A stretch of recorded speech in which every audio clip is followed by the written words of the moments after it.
Ladies and gentlemen, welcome to Wrestling Art with Chris Things.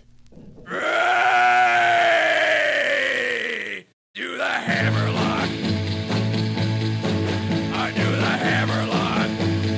Ray! Do the hammerlock, you turkey necks! Yeah, do the hammerlock!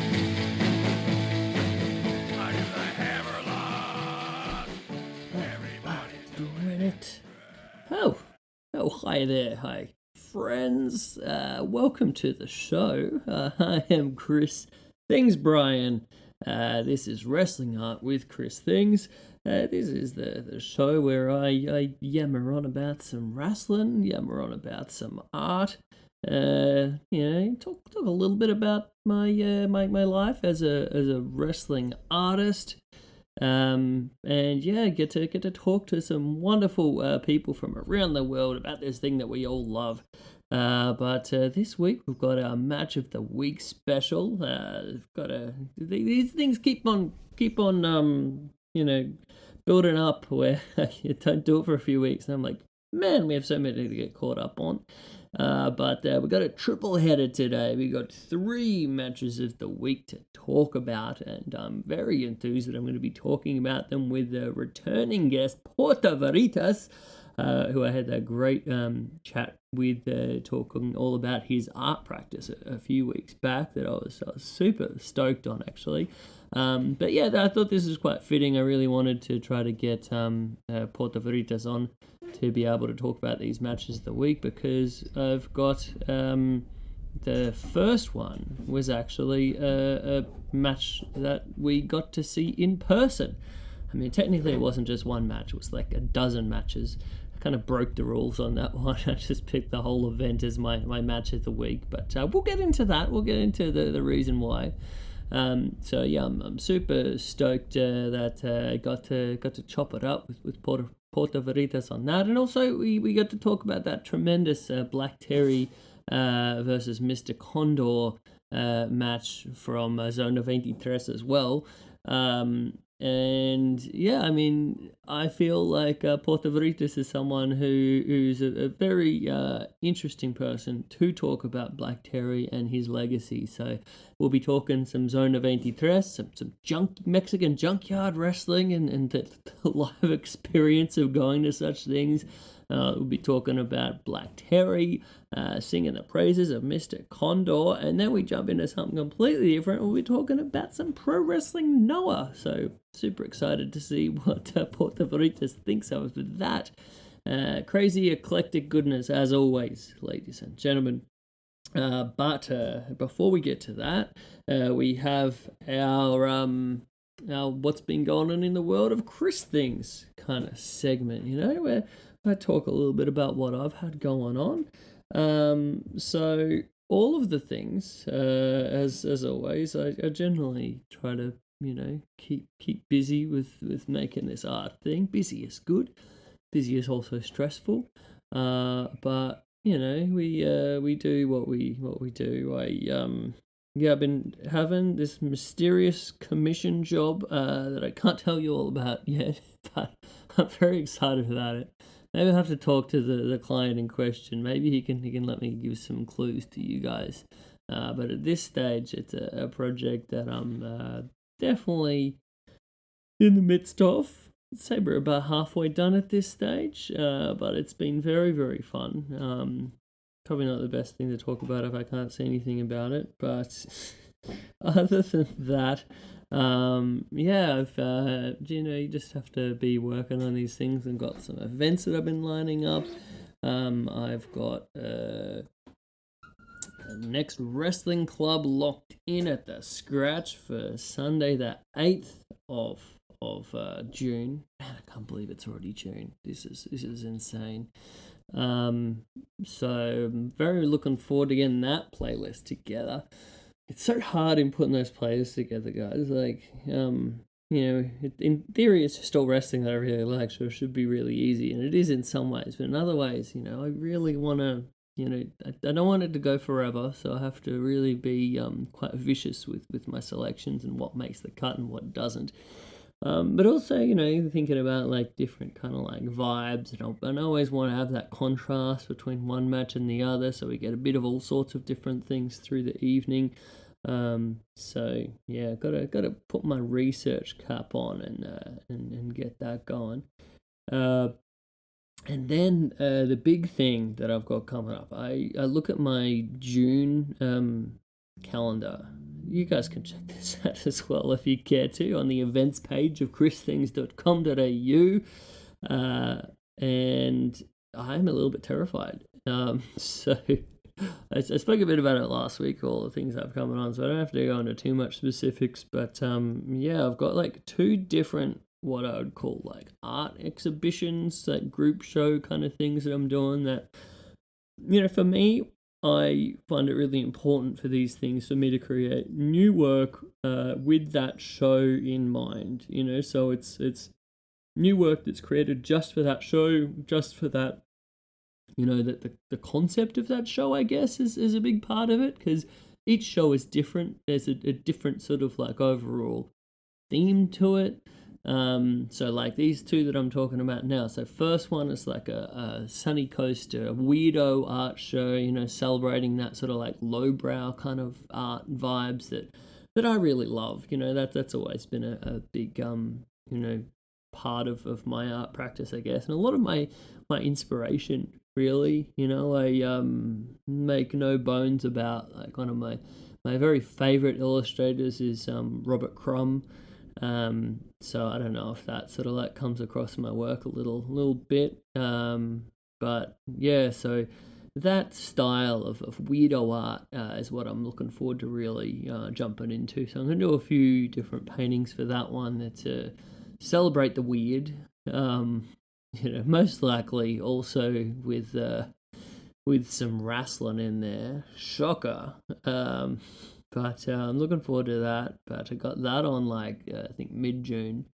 And the next week I've got this like solstice art show, which I'm very enthused about. It's actually like being put on by like a LGBTQI collective kind of thing.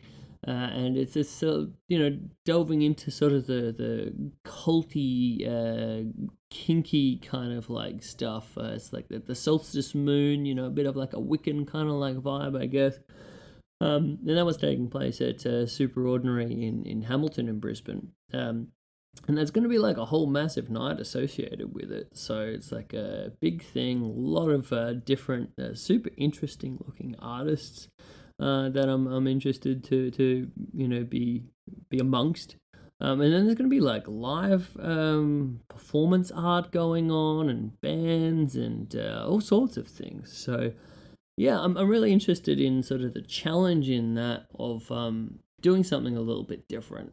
I'd like to think that I'm an ally to that community. And I want to do something that's sort of like fun, and I really do love like when I do my various events and the Oddities and Curiosities Expo and all the different events of the different eclectic kind of people that I get to chat to at these events, and the kind of people that are drawn to my art as well. I take that as a real compliment.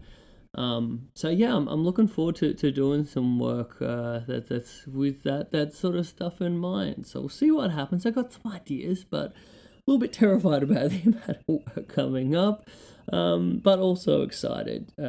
Busy is, like I said, busy can be terrifying and stressful, but at the end of the day, busy is good. I find my mental health is far better when I'm busy as an artist than when I'm just sitting there, like worrying about things. And at the end of the day, as I always say, I'm the most happiest when I am creating things. So I'm very much looking forward to that, getting into that creative mode and just making all the things.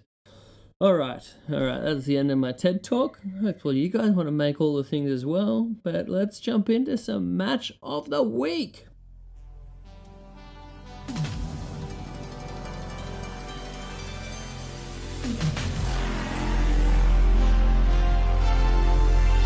Okay, ladies and gentlemen, we're back. We're back for the match of the week, special of the show. It's been a little while since we had that, but we're getting back on top of it. Today we're going to be discussing matches. What do we got here?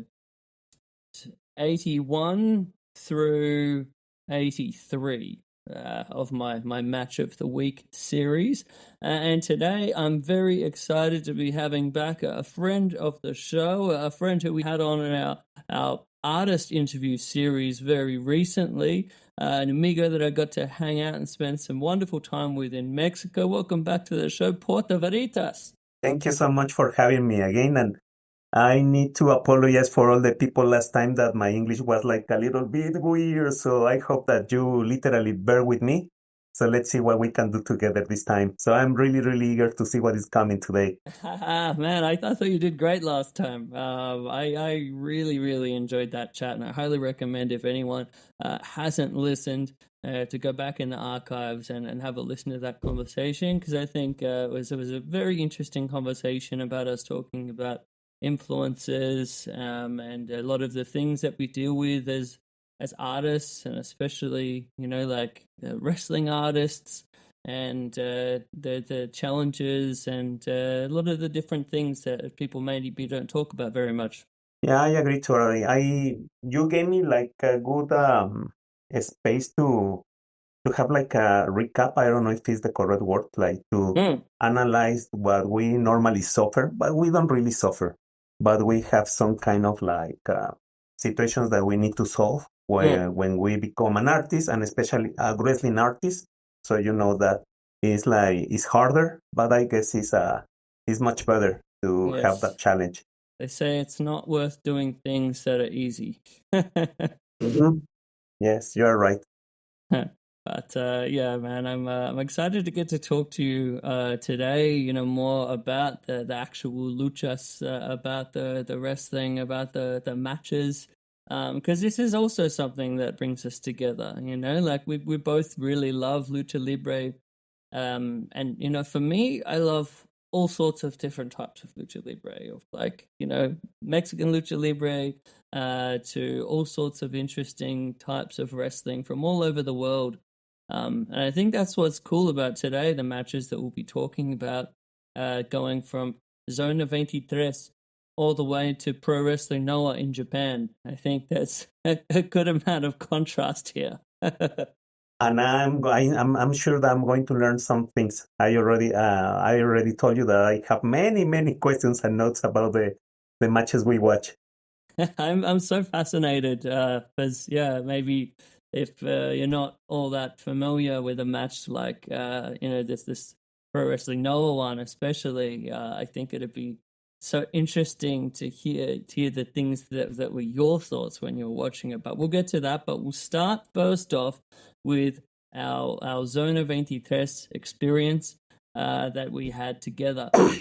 So this was the last Lucha Libre show that Kaylin and I went to when we were in Mexico. And I thought it was a very fitting final show and a very memorable experience for us both. I say to everyone, if you go to Mexico, I think everyone in their lifetime needs to see Zona 23 to experience something that it is very, very unique. Yeah, and probably another thing that we need to consider if a person goes to Zona 23 is like to stop caring too much about what is heard about Mexico.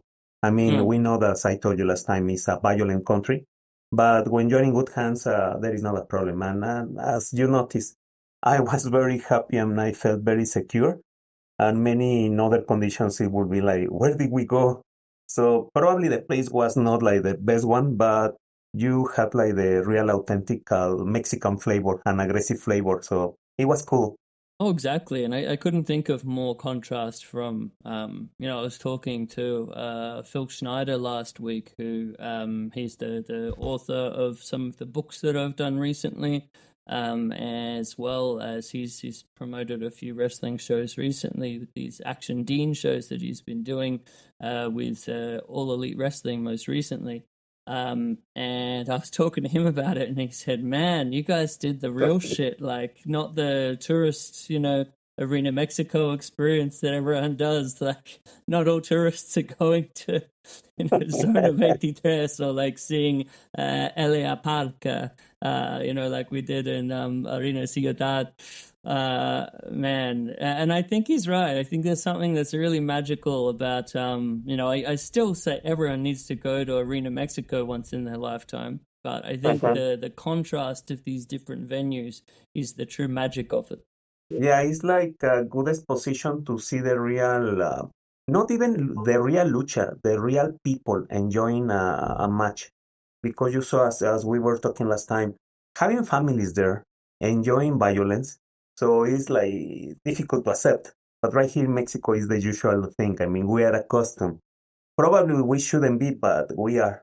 It's so fascinating. So this was match of the week 81, technically. Now, normally when I pick a match of the week, I'll pick one match, and we'll, like we have for our other ones today. But for this one, I picked basically sort of the entire experience of the event to be my match of the week. So I don't know if that was like me bending the rules a little bit, but to me, it was more my memories of the whole afternoon that stood out to me as being so impactful, rather than any one individual match, I would say. But this event was, and this is where my pronunciation will probably be very bad. This took place on April 13th, 2025. It was a Sunday afternoon at the infamous Junkyard in Tultitlan.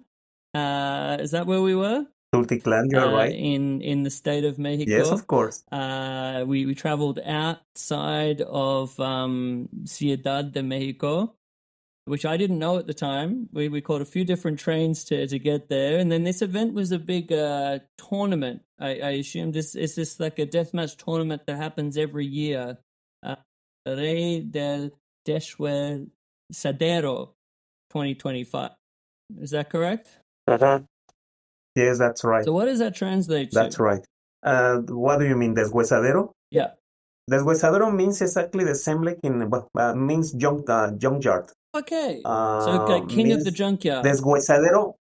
Yeah, and let me explain the word, because probably that is the question. So deshuesadero comes from hueso, bones. So what we thought in Mexico is like when you have a car, so when you need to remove the pieces of the car, so that means like you need to remove piece by piece, so that means bone to bone. So we started calling deshuesadero, but it's basically the junkyard. Right. I don't know if that makes sense, my explanation. It does.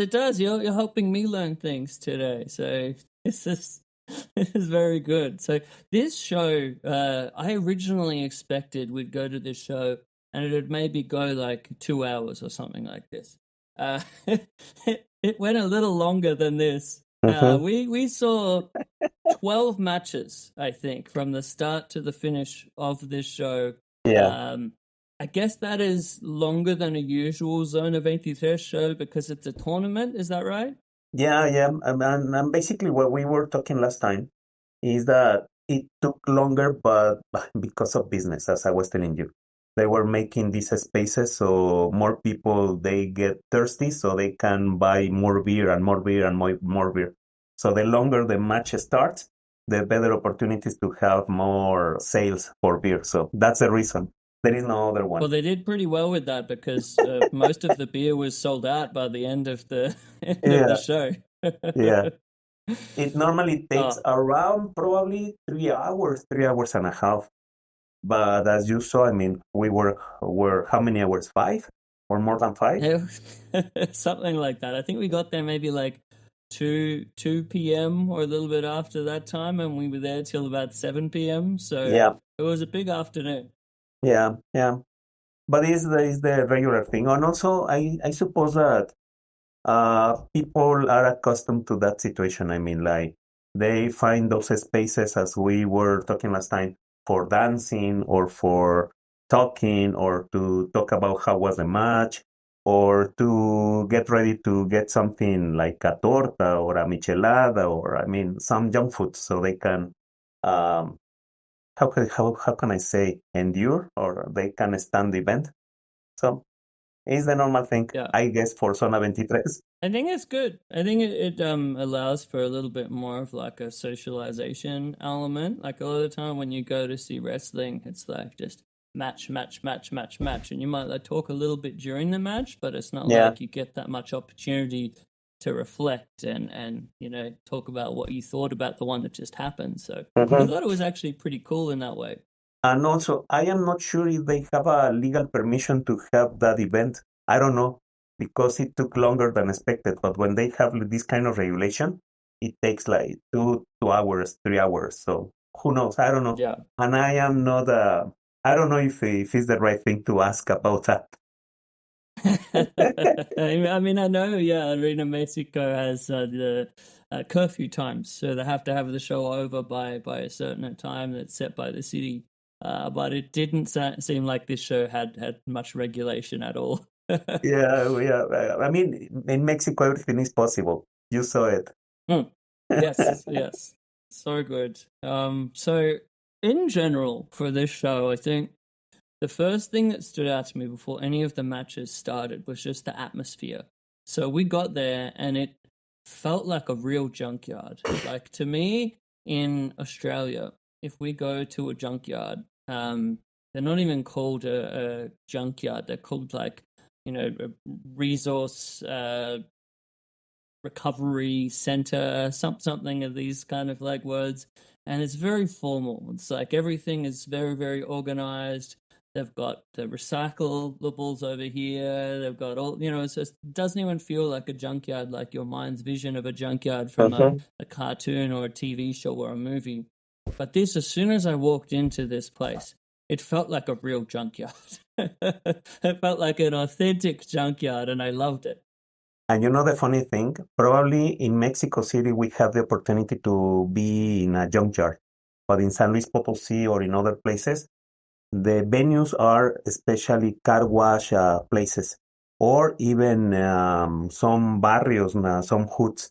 So you have the neighborhood, so you enter to the place and then you have the match. So the good part is that Zona 23 is becoming a tradition. So now having the place as the atmosphere also to complement the lucha match, I suppose that is a great combination.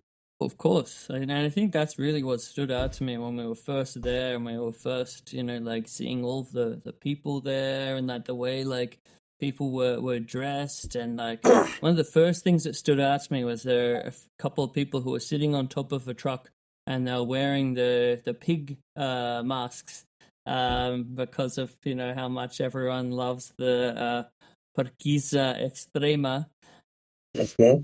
This was my first time ever seeing the pigs in person, but man, that was a whole experience as well. But seeing these people like sitting on the truck, wearing the pig masks, wearing kind of like punk kind of like clothes, like drinking a beer, like I was like, man, these are cool motherfuckers.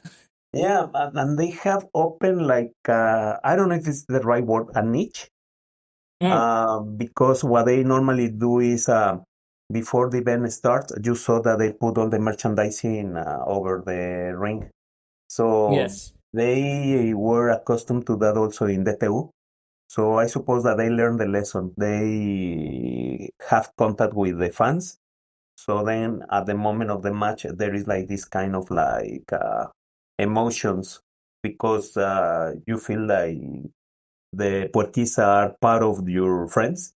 So I mean, Mm. they have been doing this kind of good merchandising and approach to the fans. It's very cool to see. They definitely know what they're doing when it comes to merchandise design, selling the masks, selling like. It reminded me. I think I mentioned in general with like the t-shirts and things that were set up on the ring. You know, as the show was starting, of when I used to go to PWG or Pro Wrestling Guerrilla in Reseda in America, which was like a similar kind of like cool independent wrestling company. Mhm. Very different in terms of like not as much like deathmatch lucha extrema style, but similar kind of fans where it felt like there was a family kind of like atmosphere of the people that go. They know the other people that are there. You know, they all really, really love wrestling, and there's like a passion and a coolness in the atmosphere of the venue. And that's the weirdest thing, that I felt that exact same feeling at Zona 23 in a junkyard in Mexico. That was the same feeling that I felt at PWG Battle of Los Angeles. It was so strange. And I suppose that you noticed that. I mean, they were like familiar faces. So, I mean, one person was the connection to another who knows another one that was already there. So there were no strangers. It was like this kind of a community that exists in Mexico. So, I mean, they consider or they feel like some events are very important. So they come to the same place all together. So we see the same faces all the time. That's part of the magic. I think that's so cool. Mm-hmm. And I felt like so super welcomed, you know, as like a Yes. gringo that was there. You know, it wasn't like there were a lot of other like gringos at the show. But I felt like everyone was kind of like, you know, they were welcoming and were like, you know, made me feel nice to be there, which was really cool. You were in a secure place. I mean, you didn't feel afraid. I mean, maybe it was like when we were reaching 7 o'clock or 8 o'clock at night, but before that, everything was going perfect. Oh man, the only reason for that was because I think Kaylin was a bit like nervous Yeah. because you know she knew that this was a little bit of a rough like neighborhood. Like Yeah. it did feel a little bit like you know little like barrio kind of like atmosphere like outside, and you look into the hills and you see all of like the houses that are like really Over the closely hills. built together. Yeah. And yeah, we were a little bit. Kaylin was like, "Oh, okay, as long as we're not still here at nighttime, I'll be fine." And then it's like Yeah, the yeah. show runs really long, and we of course wanted to see the last match because we had invested all of this time so far. And then you know, a friend said, "No, I think you'll be fine. Like, you know, we'll be safe to get home." But there was a little bit where Kaylin was a bit nervous, and she was like, "Chris, but I you have a guys did a question great for job of making sure we were okay." I have a question for you because there is something that intrigued me in a way. I was watching the homework that you sent me, Mm. and the funny thing, I'm going to be as sincere as possible. Um, why you were so happy to see Condor wrestling? Let me put it this way. We know how important is Condor in lucha extrema here in Mexico. But to be honest, sometimes what we normally do is that we don't really place the wrestler like in the right position that they merit. So Mm. for us, it's the regular thing. I mean, when they were in Querétaro having one lucha extrema, or when I saw in other places, they were like always in the first fights or the first matches, but never Like in the opening in match. the in the in the spectacular or in the most important event. So Mm. for us, it was like, okay, we know who he is, but we don't really give that importance as you did. I mean, and obviously, people who know lucha extrema, they know the importance. But regular people, I'm talking people who see uh, these kind of matches, obviously because of the blood, sometimes they run away. They don't go. But people who are really involved, they really enjoy it as you. So for me, it was like I really enjoy it, but I was like, I in my head it was like I have seen Condor who wrestle many times, so I know what to expect. So you see my point? And probably it's not Yes, because I'm yes. sounding like kind of like a snuff. It was like it's a sincere feeling like it's great that you see in the distance how important a wrestler is. And sometimes we in Mexico, we don't do that. So I don't know what is I don't know. My question went a little too far, but the idea is like, what is in your mind when you see Condor? I mean, what happened? You were really enjoying the match. I mean, you were just wowing. You were just like, Mm. you really, really, really enjoyed every movement. Yeah, if I had to pick a favorite match on the show, that would have been it. So I Yeah. was very much looking forward to seeing the match with the pigs and Headhunter and Arrow Boy. I was very excited for that. But if there was one wrestler that I was looking forward to see the most on the show, it was Mr. Condor. And then when that match happened, Los Diabolicos of El Galego and Mr. Condor. I wasn't very familiar with Galego, but he impressed me as well. Yeah. Wrestling Macuaro and Osiris. And again, I wasn't very familiar with either of them, but I was so impressed. I think something about lucha and wrestling where I love seeing older luchadors. So I think a lot of the time my favorite luchadors are in their like 50s, that middle-aged kind of time, because they have so much experience and they wrestle with such passion. And it excites me, and it makes me really happy to see, someone who maybe not in like the prime of their career, if you look at their overall career, and they're maybe like athletic prime, but they Yeah. still like, there's a happiness that it brings me to see, people still just doing something so passionately, at that age, and so good too. Like, I think in lucha extrema or deathmatch wrestling, there's some guys where maybe they're a bit like less experienced, and they maybe wrestle a bit more like that. And then you see a guy like Mr. Condor, and he has so much experience, and the little things that he does is so good. And like when he was like bleeding and he was just covered in blood, and his like facial expressions and his punches, to me, that is very exciting to me. Like some of my favorite wrestlers of all time are, I'd say probably around that age. So I think there was something about that really, really made me so happy to see of both Galego and Condor together as a team. And Osiris, I think, was very cool to see as well in that match, because he's like a younger, more spectacular luchador who can do a lot of the cool dives and more athletic kind of things. So I thought the contrast in this match was very good in that way. Yeah, to have like the young blood and to have the old school. And what I really admire of them is how they can stand pain.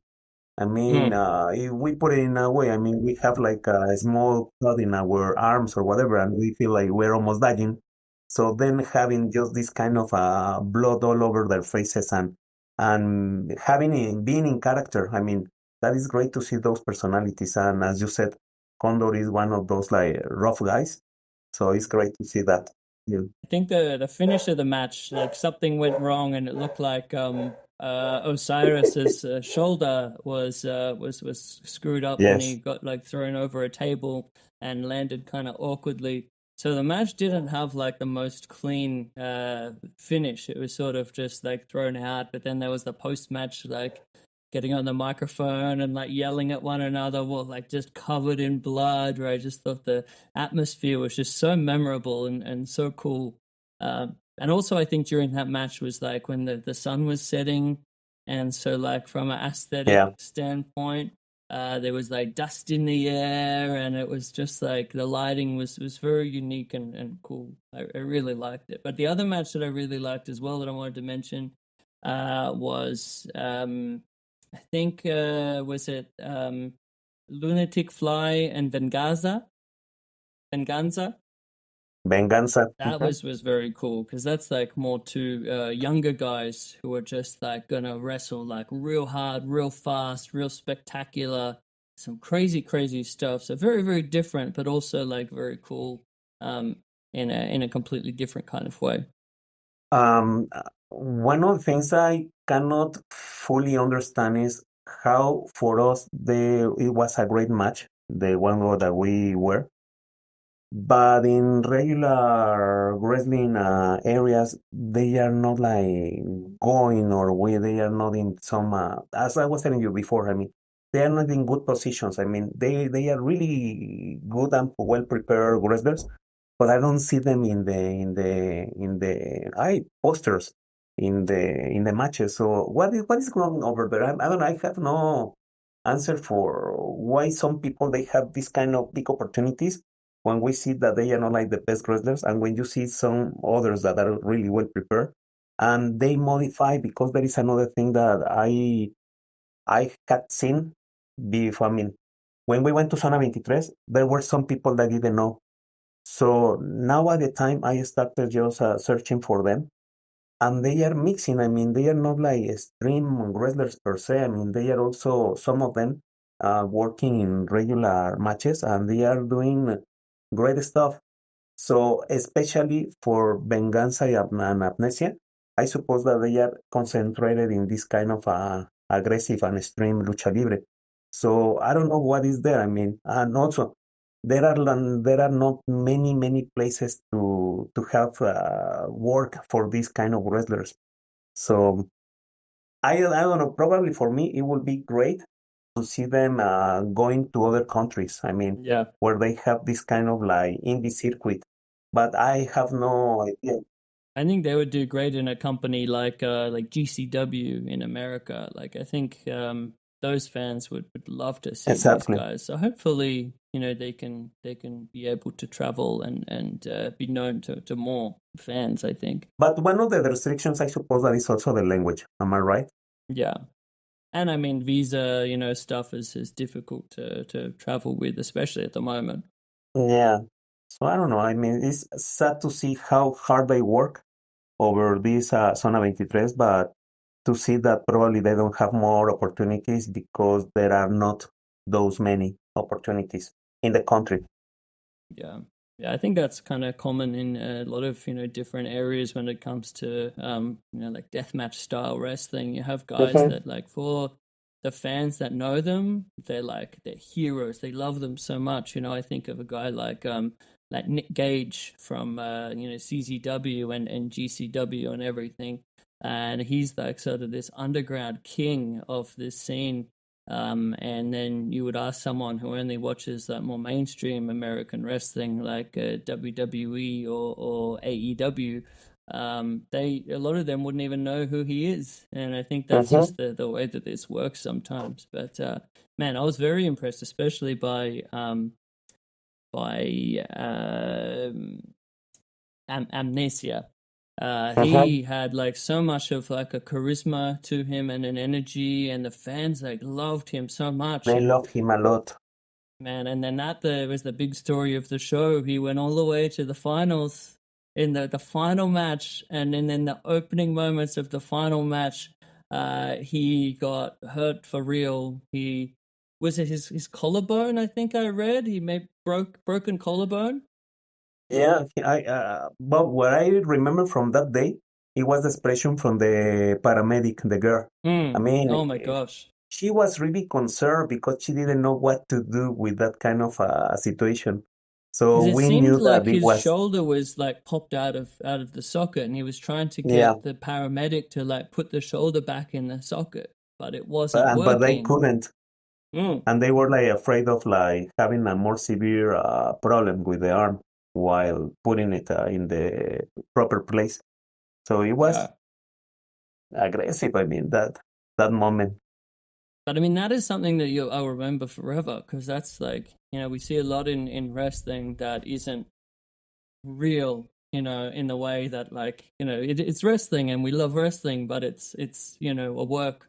And then you see something like that, and it's like this is a very real moment, and him wanting to try to go on, but him not being able to. We see that story all the time in professional wrestling or lucha, but that's like a story that is being told. Whereas this was like Mhm. a real moment that we saw that was very emotional. As you said, with the paramedic, look, she was almost about to cry from the kind of like emotional trauma of like this strange moment. It was very weird to experience. And he wanted to continue the fight. Yeah, it was the So finals of this whole deathmatch tournament, and yeah, man, it was heartbreaking. Yeah, and I mean, and you saw also the scene, I mean, from various areas. The moment that they asked the other guy, who was it, Venganza? Who Yes, was Venganza. Venganza Mm. to enter to substitute the other To wrestler, replace him. to Mm. replace him, and also the organizer, he was afraid. I mean, Yeah. and I mean, I still consider that he made the wrong decision, but he could It's a rescue the bad event. position to be put in. Like if you think of Yeah, a wrestler who has no idea they're going to be doing this, they're not prepared. They're not. He's not even wearing his wrestling gear. yeah. He's doesn't know what he's going to do. He hasn't been able to plan a match with his opponent, and then here he just has the pressure of an entire crowd and the wrestling promoter in front of that crowd saying, "Hey, come, you replace him and do this match right now." Like But that is a crazy position to be in. let's tell the people that literally Venganza was with his girlfriend. I mean, they were Mm, just enjoying the event, and mm. he was substituting from nowhere. I mean, he Yeah, didn't even he expect it to. basically had to talk about it with his girlfriend of his whether he Yeah, should do the match or not. and he asked for the permission. Did you Yeah, see? So it was I funny. I did, I mean, did. yeah. These are the very memorable and strange moments, but I'm so glad we get to talk about this. And then the other things that stood out to us from the day, like we spoke about a little bit in our last interview, where for you and I really loved your illustration of this moment, by the way, of the Thank you fans so much. dancing in one of those like intermission kind of moments when the music was playing, and it was such a beautiful, unique, little strange moment that I've never seen at a wrestling show before. Yeah, the funny thing is like I saw in the scene, I saw real love. I mean, Mm. they didn't care about the opinion of others. They were enjoying the moment. They were with the beer, dancing, kissing each other. So, I mean, it was like, for me, it was like the start of the event. I mean, I know that the matches were so cool, but that moment in special was a sincere moment, I suppose. I I am glad to have seen many scenes that goes beyond the wrestler. I also probably is going to be my position, but I know the importance of the wrestler in lucha. But in my case, I feel sometimes that the luchador is the star, but the most important is the people who is there, the ambience, even the chantings, the culeros, the all this kind of like bad Pendejo. word, magic, worthy stuff that we shout. Yeah. So, I mean, that's Mm, what create the character of the place. I mean, that I'm more concentrating in watching those details, but probably because I feel that sometimes I am a little bit contaminated of too much lucha. And I mean, believe me, I don't see a lot of matches because sometimes I don't know. Probably not the magic has changed, but we're going to talk about that in the following matches that we need to talk about is that we in Mexico or probably me, I expect something that normally happens. It's difficult that yes. something comes and surprises me. So, but I mean, probably I'm not saying that I'm an expert. I'm saying that probably it became a routine. Some of the acts or the movements or what is so called in lucha. So it's hard to be impressed.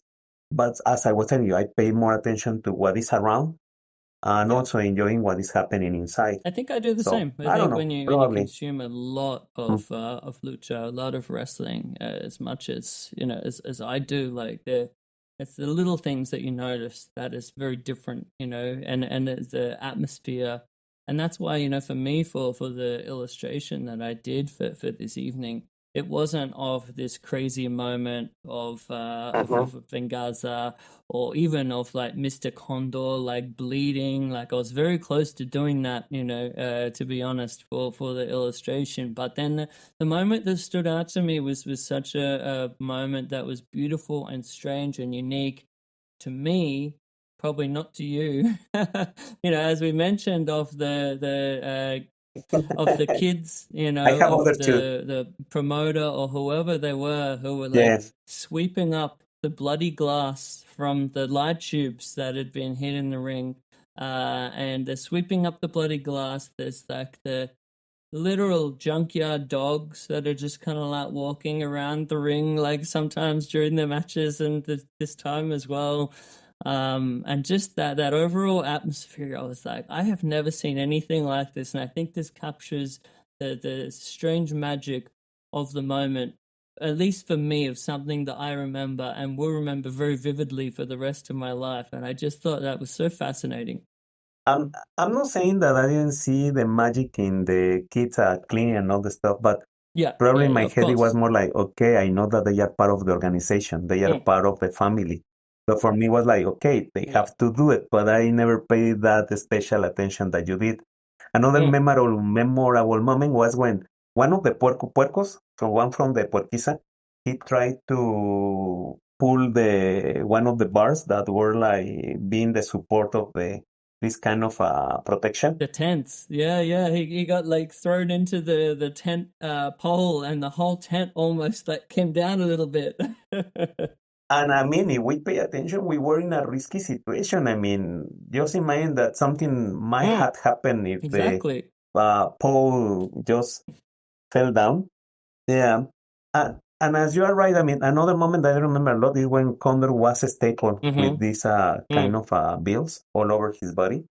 And he knows, I mean, he was in character when he was on his knees, mm. suffering and showing everybody how he was bleeding and with all the bills. And that's the emotion and the facial expressions that I'm talking about. Such a cool moment. Yeah. Mm, They know what they are doing, for sure.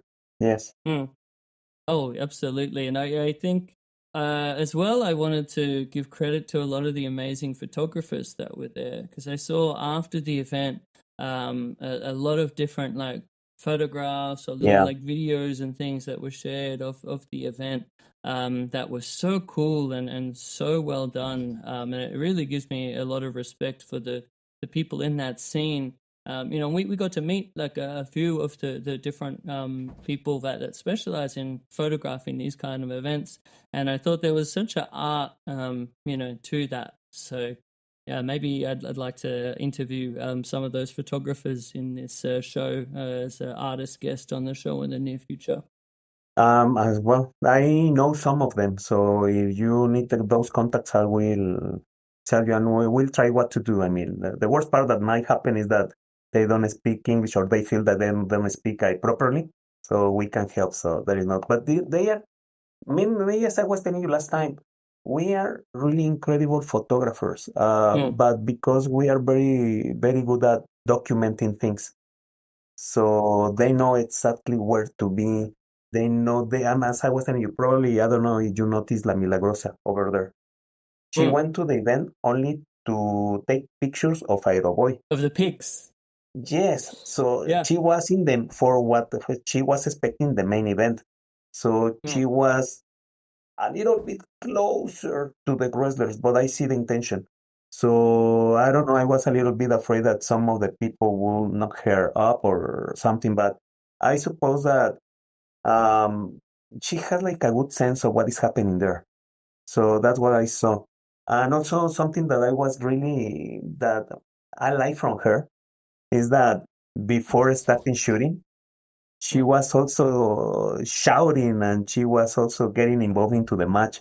So Yes. it's great to see that there is a weird combination of photographer and fan.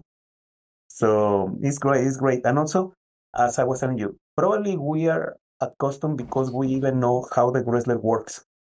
So Mm, she knows the wrestlers. So she knew exactly where to be and how yeah. to start shooting. So I don't remember what other photographers were there.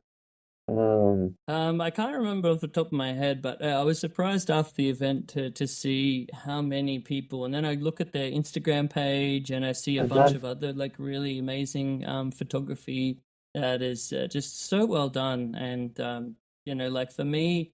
when I was at these matches, I would take some like photos that I could maybe use as references later. But then like my photos are nowhere near as good as these people who like specialize in photography as their medium, So I just have so much respect for photographers, especially in like photographing live lucha libre, because things happen so fast, and for you to just get the angle and be there in that exact right moment, to me is a very special talent.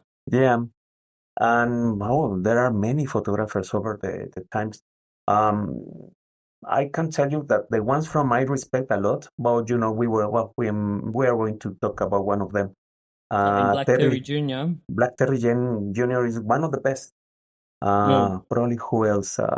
Reyes, Potosao. Um, he was an photographer in Consejo long time ago. I don't remember his name. Was the only thing that I always called him because someone told me to call him like this way. He was called Camarin, and Camarin is like little cameraman.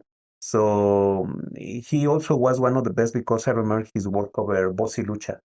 So I don't know who else. Right, Definitely like to check out some yeah, of this. Pedro Santana also right here in Querétaro is one of the best photographers of lucha.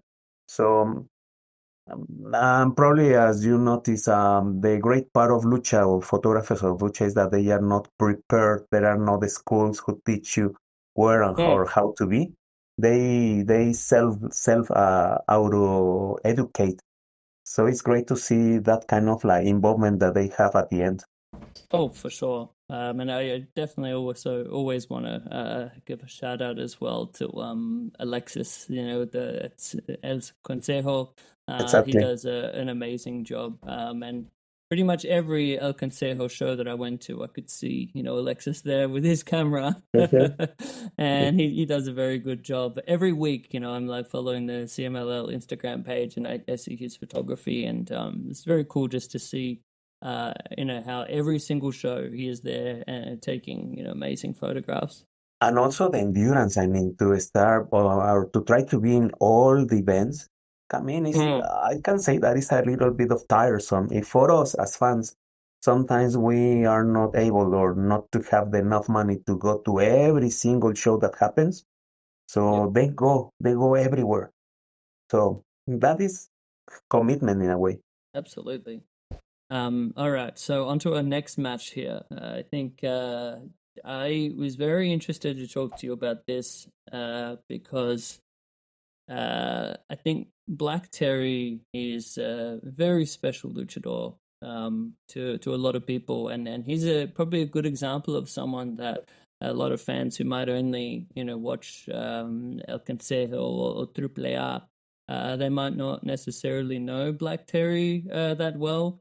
But he's had an incredible career, and he became one of my favorites. From watching his wrestling, and especially, like I say, these older age luchadors, to where he had this amazing career in companies like IWRG.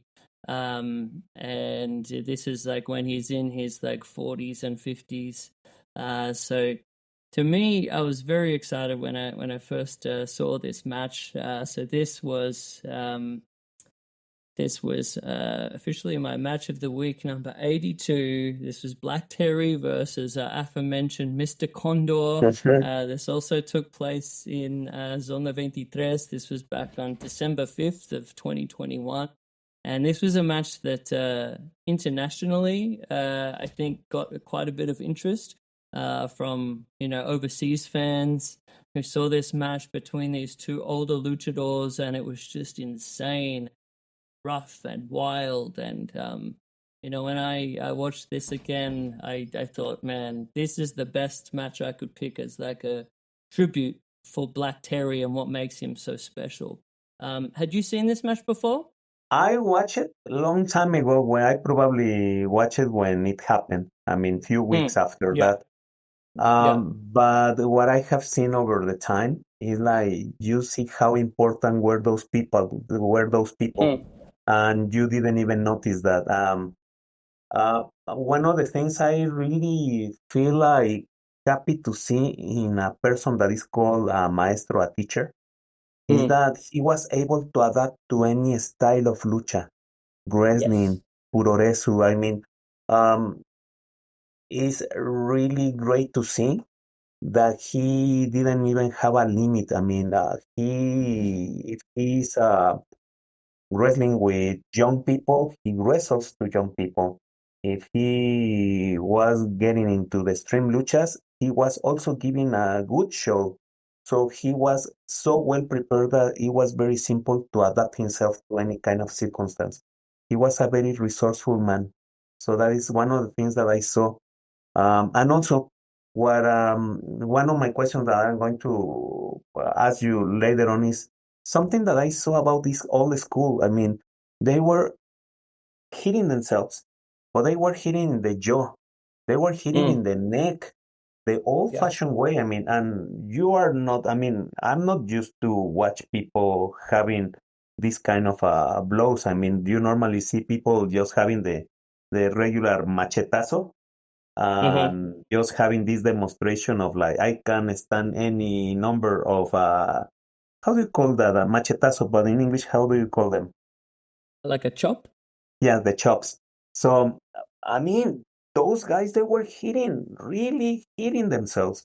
Yeah. There was a moment that I don't know, you saw the show when I suppose that Mr. Condor just broke one of ay, the Oh man, glasses, the beer glasses. the beer Yeah, bottle. Yeah. the bottle, and then immediately Terry did the same.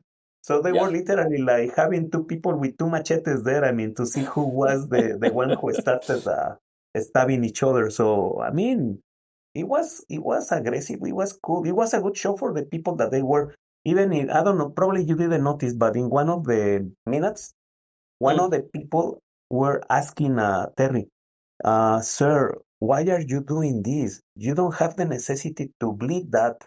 So, I mean, it's impressive to see that kind of like we as an spectator to see other people trying to work in the proper way Mm.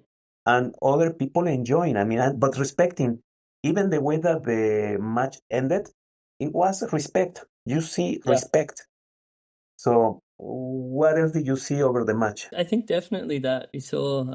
I think the watching the crowd reaction to this match was very interesting because yeah, it was kind of like um yeah, I got a sense of like people like for Black Terry to be in Zona 23. This was something unique to see. Like for those people who might not know that much about Black Terry was also like a very famous luchador as like a junior heavyweight. I was reading through his earlier years, and did he work El Toreo? Yeah, he was one of those people in that generation. From what I remember, his son told me that he was also Guerrero Maya Yes. in one moment of his life. I can even tell you his favorite colors because we made an illustration. His favorite colors were green and yellow. So if you can see in all his outfits, those were the colors. He Um, always has the yellow. and Yeah. I tried to ask also Black Terry Jr. about. I had some questions for him also, so we can talk. But he was on Mm. vacation, so when he answers to me, I will let you know because I was asking him what was Black Terry's perception of lucha. What was his Mm. opinion? So let's see if over the time he answers to me, and I will tell you what the answer is. Oh, please. I would love to know. Los Temerarios was what I was thinking of. The Yeah, trio that the he was part trio. of that was very famous of great rudos from that era in El Toreo. But yeah, to me, a luchador like that can keep changing themselves over time. And then yeah, the version of him in IWIG is so different as well. It was evolving. Mhm. And also, it has a lot of merit because, from what I understand, is that when he was beginning in Toreo, he was not like the best wrestler per se. I mean, he was used to this kind of like lucha extrema, but he became the teacher. He started watching, going to Japan, having this experience. So at the end, he was the teacher of many people. Because another thing that I saw after his death is all the love he had, Yes. all the people and the expressions that his students had, even stories. I mean, he was a kind man. I mean, eh, I try not to have contact with him because I had like a little bit of respect. So for me, it was like difficult to go and say like, "Hi, Mr. Terry, how are you?" But with Terry Jr., I have a very good relationship. Yes. So for me, it was much better to be concentrated in that kind of a friendship. But I saw many times Terry in Querétaro wrestling, and he was always the teacher. I mean, you have no idea. I mean, if you enjoy the lucha extrema, I mean that match that we saw together, well, in this link, but to see him, the presence he used to have 10 years ago with Negro Navarro, with Shu, with this kind of legends over that time, Dandy, who else? Mano Negra. They were having the school, and you see right now that nobody is having this kind of like love for what they are doing. I mean, they know how hard it is to be a wrestler, but I mean, they were like always teaching, always teaching, always teaching. Right here in Querétaro, they prepare many of the ones that are in Consejo. I mean, um, Arena Querétaro did something special and good. I mean, they started like having matches with the Querétanos generation and also matching with the teachers. I suppose that they did a good combination and you can see the results. But you don't see this old school that I mean that I had the opportunity to see over 10 or 12 years ago in the arena. Man, I wish I could. If the match footage of these matches is around, if you ever find this, please send me a link. But I mean, I love what I've seen of his stuff with Negro Navarro. I'm gonna send you some. And you know something more strange, something that I don't understand from people. When I used to go to Arena Querétaro 12 years ago or 10 years ago, there was a big respect to the teachers having the match. But 7 years or 5 years ago, those matches with the old school, people start whistling or they were saying like work when they didn't knew that they were being in presence of a really good match. So they were wanting like how can I say dives or jumps and this kind of Like high like spots. guaguacheo that people like. Yeah. So I don't know. It's for me it's kind of like hard to understand that people they were not like really giving value to what they were seeing. Last time that I saw Black Terry wrestling, obviously his conditions were not like the best. And he noticed that people were booing his work, but it's sad, but not because of him, because the other wrestler didn't know how to work with him. So he tried to adapt himself, but sizes or probably even the inexperience didn't help to the last event that I saw from him. I mean, But it was good. But it's sad to see people in that because it was not like in a bad moment of his health. It was like just a bad time. I mean, a bad day. yeah. And I mean, those few years prior to that, he still had some incredible matches during that time. Like I was rewatching some of those later era Black Terry matches after his passing. And watching the incredible match that I found against Demos. That was a fantastic like brawl, and I think Demos is a really great luchador as well. There was another Yes. one, that's very famous, him against Wotan. That was another one that was just such a great brawl, and I think the crowd there was very respectful and really like had a great energy for that match as well. That match was actually in the Way of the Blade book, the first one that I did with Phil Schneider. So Phil actually recommended that I watch that match, and that was my introduction to Black Terry. Was watching that Okay, one against with him against Wotan. So yeah, there's some great stuff that you can find. Another really good one I've had him against El Cavernario from El Consejo. Another one against Ultimo Guerrero. So yeah, tremendous luchador who could wrestle a lot of different styles. Terrible also is a nice wrestler. I was telling you last time, for me, Virus Mm, is one of the yeah, best. Who else over there? Blue Panther is amazing. I I love mean, Blue we Panther. have no words to describe his work.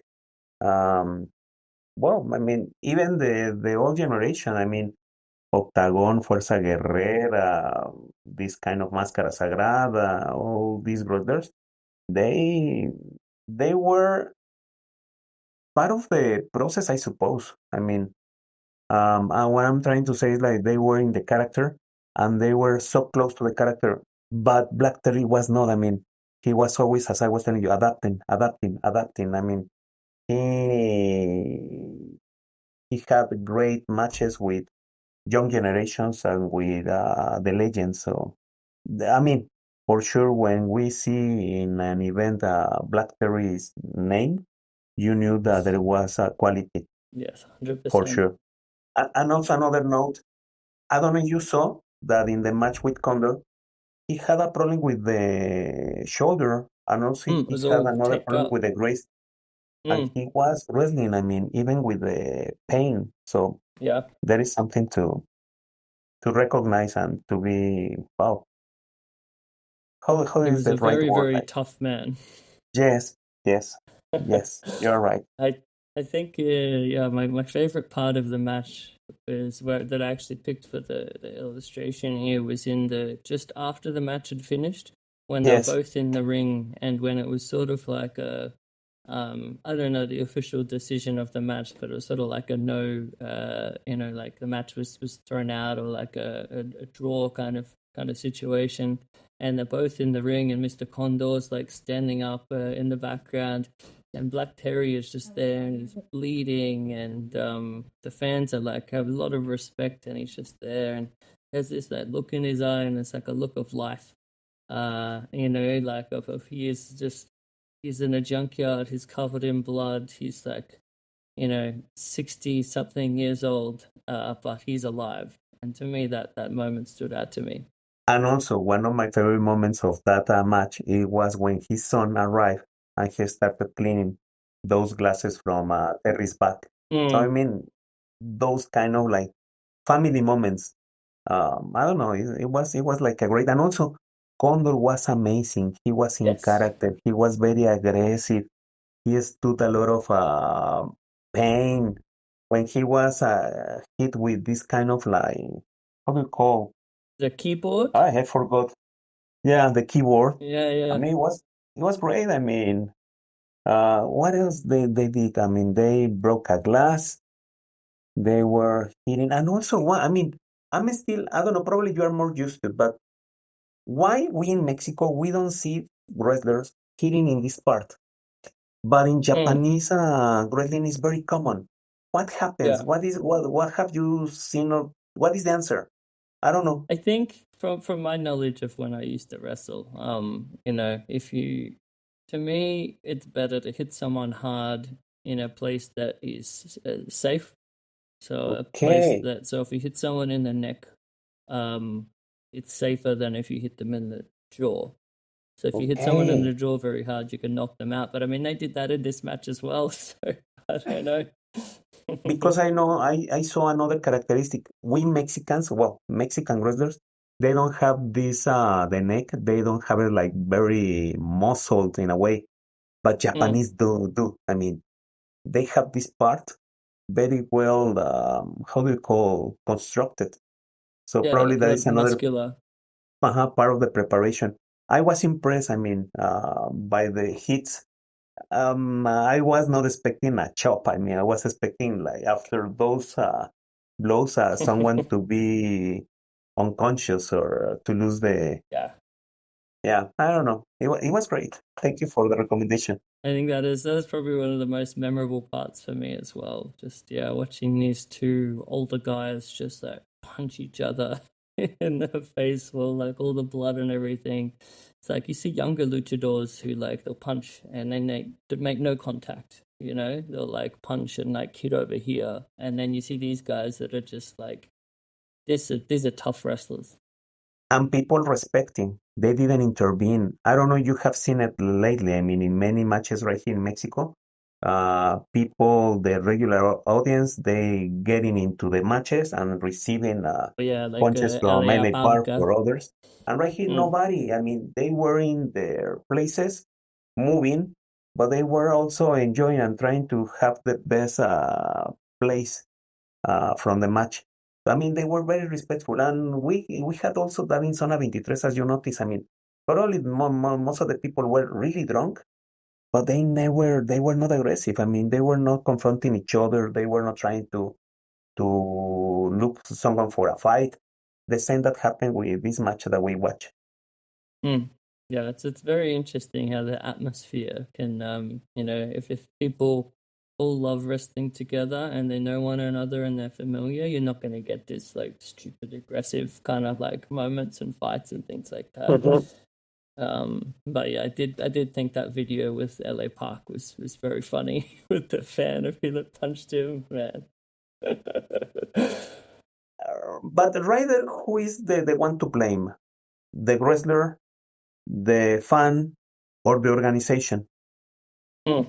or everybody? Who is the one that is who has the I responsibility? mean, for me, for that moment, it's like that was a moment that these things happen in lucha, and it's just normal. It Okay, happens, and yeah, I you're right. think sometimes when they share these videos, the people who share them are trying to get attention and stir up controversy and these kind of things, and like get the commission involved. And it's like, calm down. It's like this is just lucha. Sometimes a fan might get punched in the face. That's lucha for me. Yeah, you're right. Yeah, you're right. It's part of But I the. mean, a lot of other people might think very differently. They might think a fan getting punched in the face is like terrible. But I mean, I'm going to say something. Probably I don't know if it's going to be the right thing, but Mm, LA Park when he hit this guy who was drunk, mm. he protected him. I mean, you know that he took the chair. Yeah, The yeah, yeah, first yeah. blow was not directed to him. I mean, he protected it. So I don't know. You're right. Maybe as you said, it's just a moment. Mm. So I mean, you it's are, a funny moment, and I think yeah, it's like people can watch it and be like, ah, LA Park rules. I mean, you should. I think it's better. yes, you're Yeah, right. I don't know. People can go a bit too crazy on these things, but yeah, I enjoyed it. That's this way. There's no one like LA Park in all of wrestling. Yeah. Another person who has his I'm asking you, can you see from the distance another person with this kind of personality? From my perspective, From your perspective. I see other people that are maybe a little bit similar. Like I see a guy like Roosh, you know, who has a similar dynamic to LA Park, but he's Rush, not the you're same. right. It's not the same level. No one will ever be quite like LA Park. That's why I have so much respect for LA Yeah, Park. you're right. You're right. He's one of the best wrestlers because he has understood the business. And he has said many times, I mean, he works if you pay well. So that means that he knows what he has to do over a match. So it's great. Yeah. Yeah, he was the wrestler who made the most lasting impression on that Hijo del Santo retirement show at Arena Ciudad on Kalen. So now Kalen says my Uh-huh. favorite wrestler is LA Park, which I'm very proud of. That is great. That is great. And why um, didn't you buy a mask Oh from him? man, I should have. I didn't see. He wasn't like signing them, so I know like when you buy a mask normally, like that money is not going to the luchador. It's like it is what it is. But if I saw him and he Yeah, was there like selling them himself, I would love to do that next time, hopefully. next time for sure. Yeah. So we get to our final match of the week to discuss here. So we're now up to match of the week, number 83. So this was once I got back to Australia, and my favorite wrestling promotion, I would say, especially of the Japanese wrestling that I watch, is Pro Wrestling Noah. I've been watching Pro Wrestling Noah for a long time. Some of my favorite wrestling in the world, and I watch it very frequently. And I'm sometimes I get a bit behind in my watching because I don't have time to watch all of the wrestling I would like to watch. So this is where I'm at now. I'm about a year behind in watching Pro Wrestling Noah. So this event took place on May 4th of last year, 2024, at one of the biggest, most prestigious venues in Japan called Tokyo Ryogoku Kokugikan, the sumo hall. So this is the place where a lot of the big sumo matches also take place. This was one of Noah's biggest shows of the year called Wrestle Magic. And this was a massive show. I think the whole thing went about like 5 hours or more, the entire event. And so this match that we're talking about today took place very early in the event. Like you're saying, sometimes it's not a match that is the main event, but the early matches that are the most intriguing. And this match, I think, was only like the second or third match on this card, and these guys beat the hell out of one another. So this was two of my favorite wrestlers. Masa Kitamiya and Takashi Sugiura. But for the purposes of today, I refer to them as the nicknames of Masa and Sugs. Oh, Yeah, for Sugs, me. okay. So Let me write a note. these are two Noah wrestlers that to me really represent Pro Wrestling Noah in every way. A lot more than maybe some of the newer guys, because they both have a real passion for wrestling and they wrestle very hard. You know, similar to what we were talking about, like Black Terry or Mr. Condor. They wrestle very physically. And this match to me was so physical. It stood out to me when I watched it. And I was like, how are these matches only second on the card, yet these guys are like going so hard? It was amazing to me. Question: do they have a story behind the two wrestlers?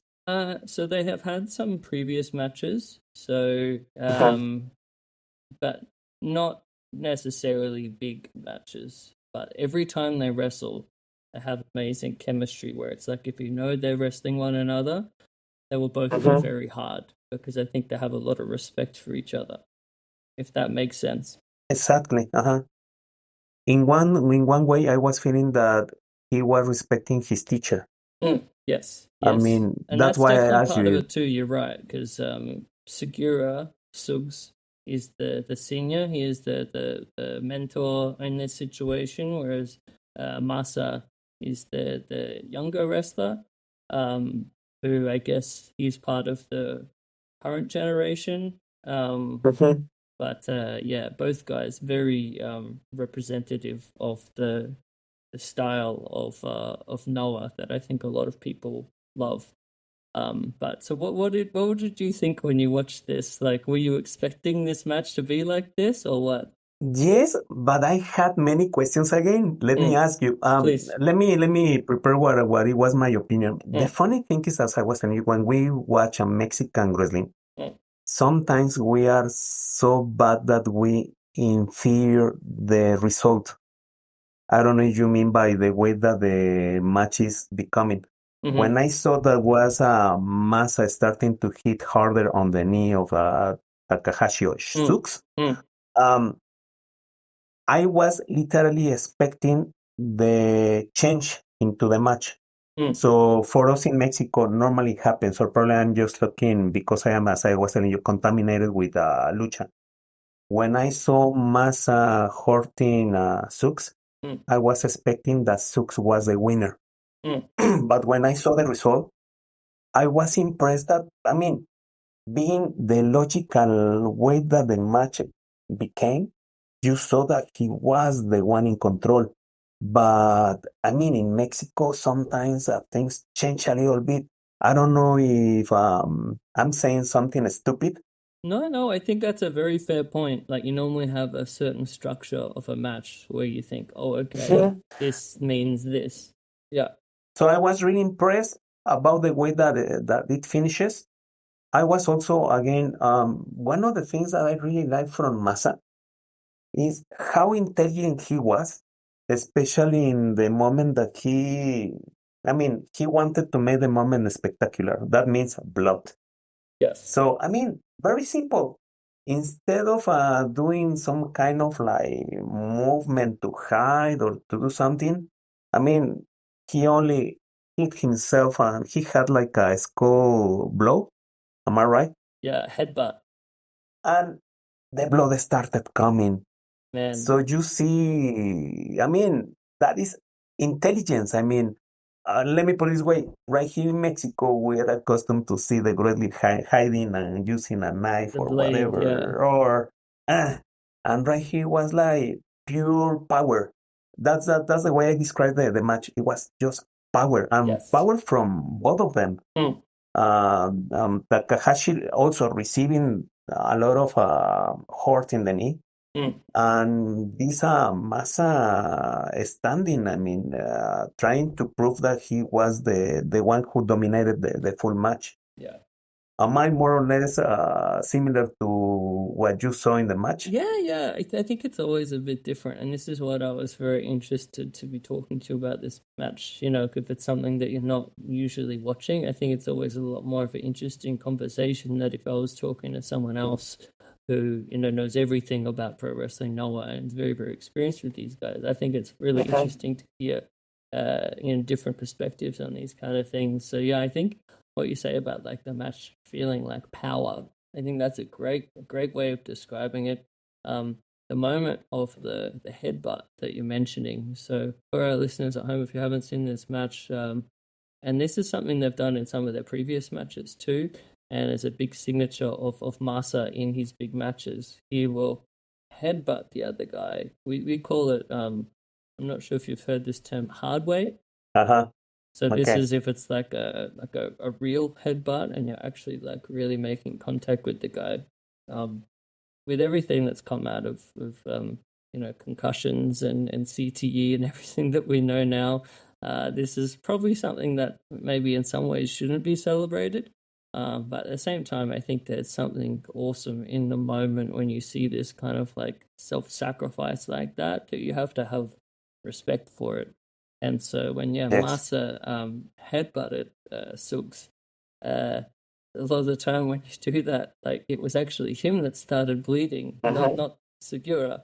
Not the other one, yeah. But his intensity in that moment, and when you see the blood immediately start streaming down his face, I thought that visual and then him looking like so powerful with just like streaming blood coming down was again a very like cool visual, and it was a moment that I think everyone in that building had to have respect for, and they're like, man, this is awesome. And also Masa's character, he was literally going for the prey. Even the attitude as an animal, trying to get into. And another thing that I love about the match is that you didn't see a weaker fighter, a wrestler. They were in the same conditions. Yeah, considering the age, they were, probably not in their prime, but you see no difference in power. So that is one of the things that I love from the match. Yeah. Physicality for this match. I think a lot of the time we watch wrestling and I don't expect all wrestling to look real. You know what I mean? Like I don't expect all wrestling to be like this hard, because that's just a crazy expectation. But I have so much respect when I do see it, and it makes me feel like, man, this is like fantastic. This is like memorable. I think there's an art to it as well, and like an element of like self-sacrifice when you're like wrestling that hard and you're hitting each other for real, for your love of professional wrestling or of lucha libre. To me, that's something that's very special. But see the differences between Mexican wrestling and Japanese in this case. For us, we are used to the more blood that comes, the better show that is. But the Japanese, there was no necessity to have blood. It was only the headbutt, but there was no more hurting, no more things. It was like a real fight. kicks, the blows. It was the perfect match because they were demonstrating that they were in similar conditions. Mm. It was really cool. I mean, and you see the different ways that we see lucha libre and puroresu. Why is it called puroresu? Do you know?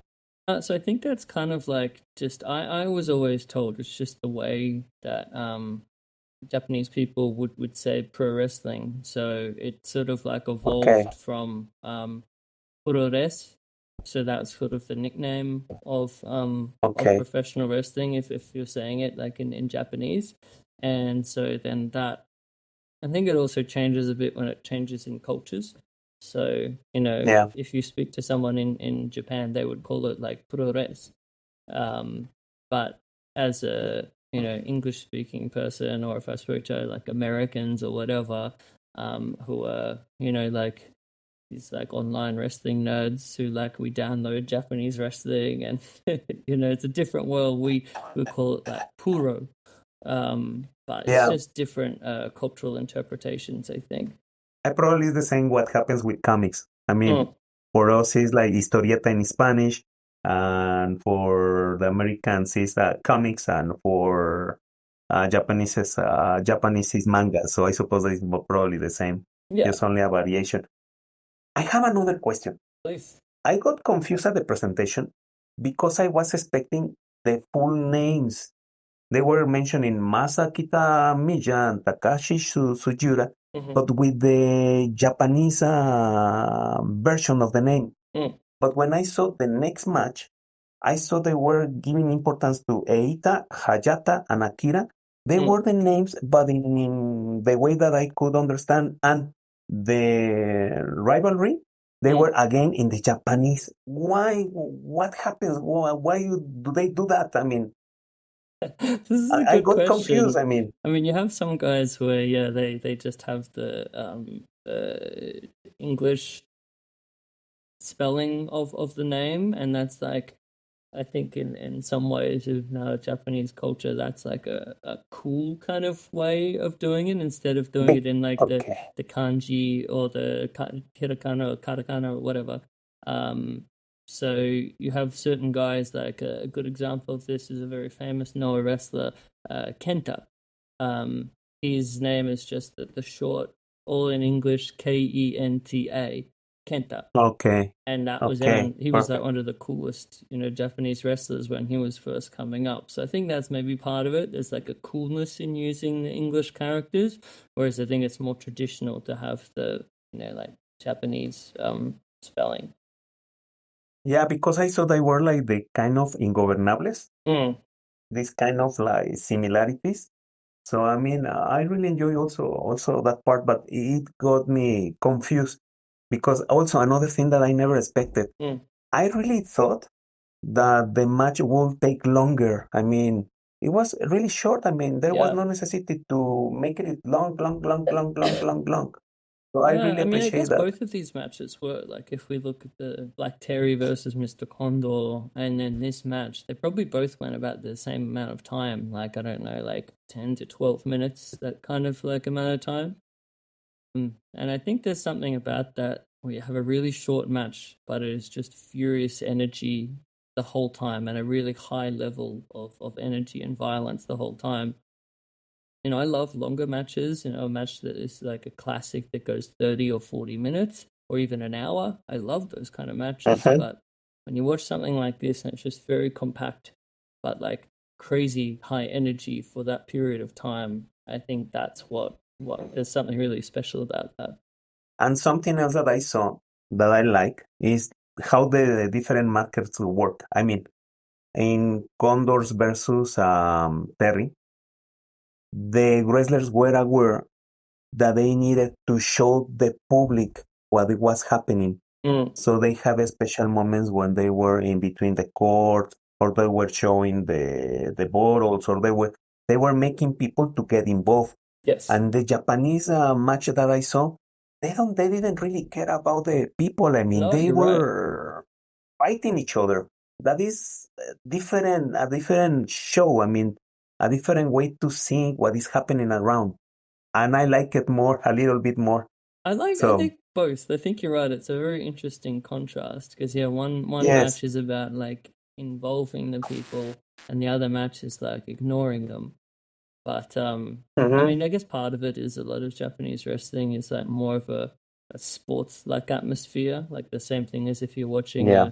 a mixed martial arts fight or something like that. It's not like during this fight, the guy's gonna like turn to the crowd and like cock his fist and then get the crowd to cheer and then punch the Uh-huh. guy like in classic pro wrestling. But I think each can be right, in the moment. I like that we get both. Yes, you're right.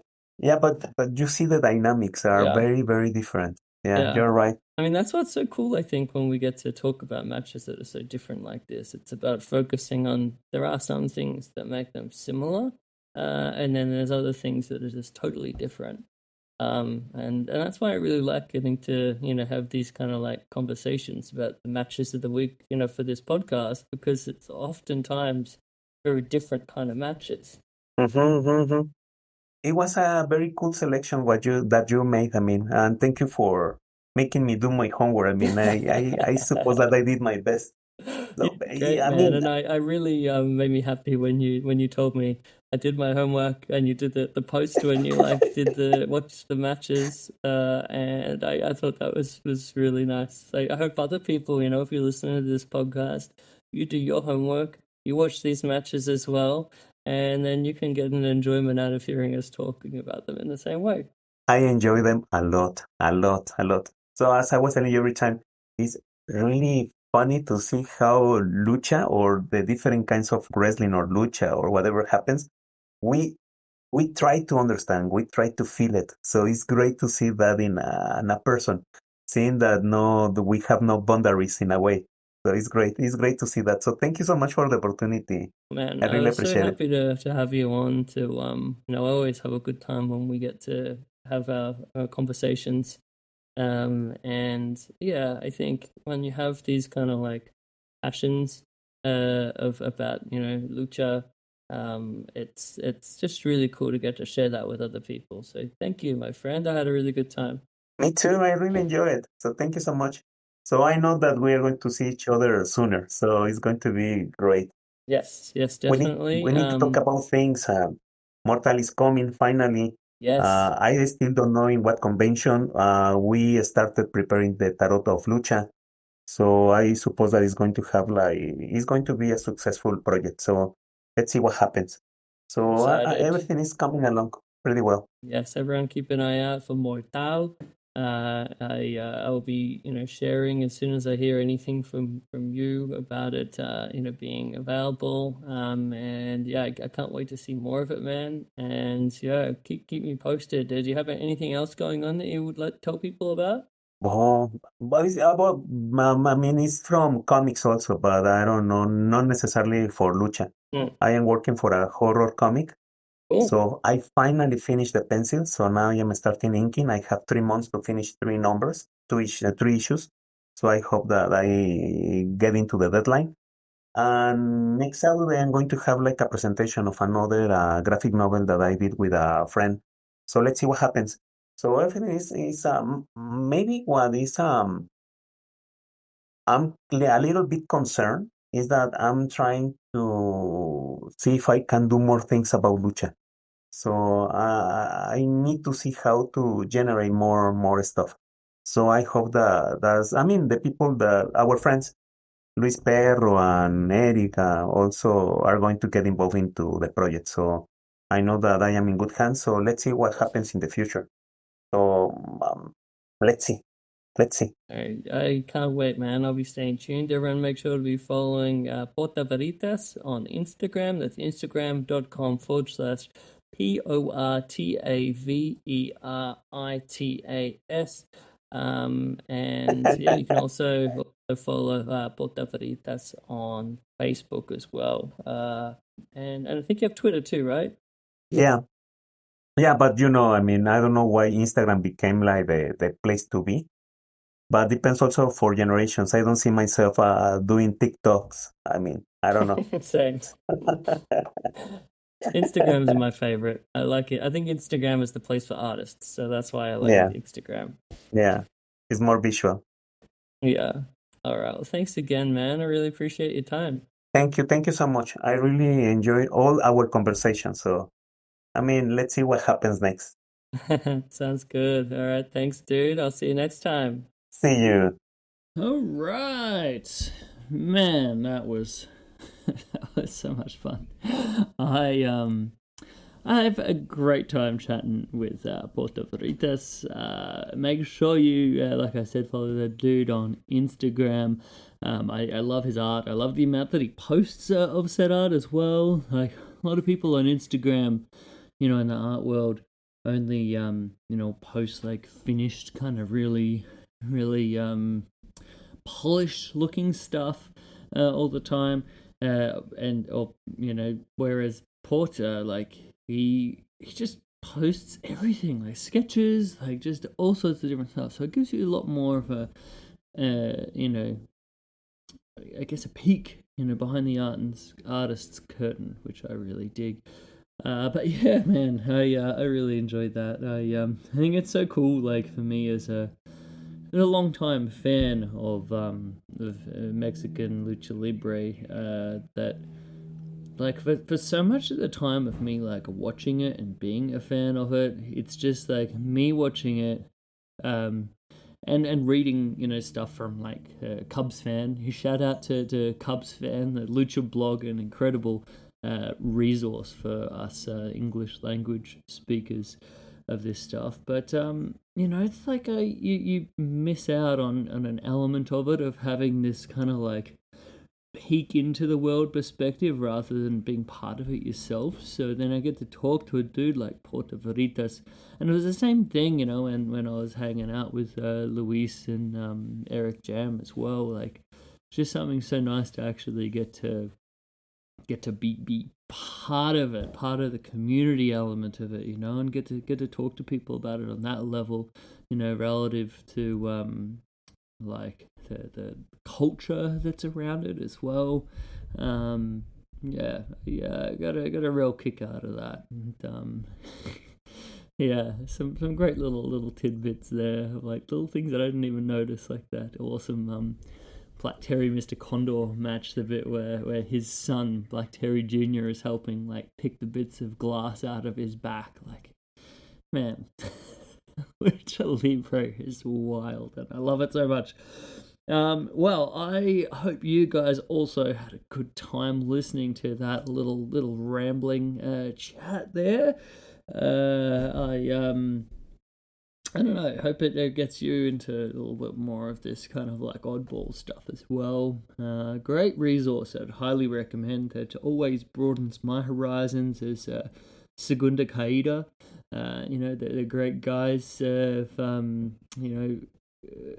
Phil Schneider and Eric, and they do such a great job, and so I'd highly recommend checking that out to read reviews of this stuff from like the real raw spots of Lucha Libre, like Zona 23 or Arena Coacalco, or whatever, like the real gritty shit. That's what got this stuff on my radar. So if you want to do a bit more research on that, that's a great place to do it.